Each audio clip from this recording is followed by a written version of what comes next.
തിരുവനന്തപുരം മാനവീയം വീഥിയിൽ കലാകാരന്മാരും water authority ജീവനക്കാരും തമ്മിൽ വാക്കുതർക്കം. കലാകാരന്മാർ മാനവീയം വീഥിയിൽ പ്രതിഷേധിച്ചു. മാനവീയം വീഥിയിൽ സഞ്ചാര സ്വാതന്ത്ര്യം നിഷേധിച്ചുകൊണ്ട് വാട്ടർ അതോറിറ്റി മതിൽ പൊളിക്കുവാനുള്ള നീക്കം കലാകാരന്മാർ തടഞ്ഞു. പ്രതിഷേധങ്ങളെ തുടർന്ന് വാട്ടർ അതോറിറ്റി ജീവനക്കാർ പിൻവാങ്ങി. എന്നാൽ സംഭവത്തെക്കുറിച്ച് യാതൊരു വിവരവും തനിക്ക് ലഭിച്ചിട്ടില്ലെന്നാണ് ചീഫ് എഞ്ചിനീയർ പറയുന്നത്.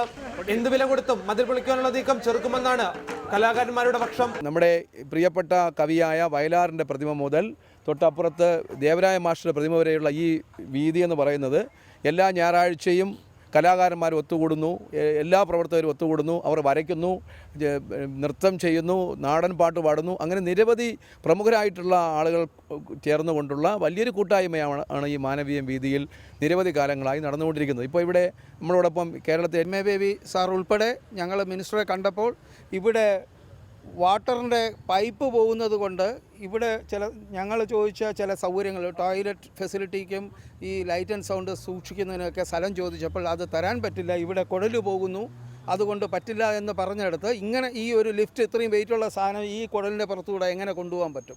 കഴിഞ്ഞ മന്ത്രിസഭ ഇരുന്ന സമയത്ത് ഒരു മീറ്റിംഗ് കൂടി ഈ മാനവീയമായിട്ട് ബന്ധപ്പെട്ട് സാംസ്കാരിക മന്ത്രി ഉൾപ്പെടെ പല മിനിസ്റ്റേഴ്സും ഉണ്ടായിരുന്നു. ആ സമയത്ത് ഇതുവഴി ഒരു ഗേറ്റിൻ്റെ ആവശ്യകതയില്ലെന്നും രണ്ട് മെയിൻ വലിയ വഴികൾ ഇവിടെ ഉള്ളപ്പോൾ ഇവിടെ ഒരു ഗേറ്റ് വേണ്ടെന്ന് വന്ന് തീരുമാനിച്ചതാണ്.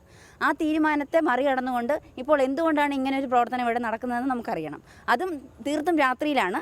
നമ്മൾ അവിചാരിതമായി അത് നമുക്കൊരു സുഹൃത്ത് വഴി കിട്ടിയ ഒരു ഇൻഫർമേഷൻ വഴി നമ്മൾ വന്നപ്പോൾ നമ്മൾ കാണുന്നതാണ്. കട്ടർ കൊണ്ട് ബ്ലേഡ് ഉപയോഗിച്ച് ഗ്രില്ലുകൾ കട്ട് ചെയ്ത് മാറ്റുകയാണ്. അത് കഴിഞ്ഞ് നമ്മൾ നോക്കിയപ്പോൾ ഭിത്തി ഇടിച്ചു കഴിഞ്ഞു. ഇങ്ങനെ ഒരു പ്രവർത്തനം എന്തായാലും ഇവിടെ നടക്കാൻ പറ്റില്ല. ഞങ്ങൾ രാത്രിയിൽ ഇവിടെ ഉണ്ട്. രാത്രി വൈകിയും കലാകാരന്മാരുടെ നേതൃത്വത്തിൽ മാനവീയം വീഥിയിൽ കലാപ്രകടനങ്ങൾ നടക്കുകയാണ്.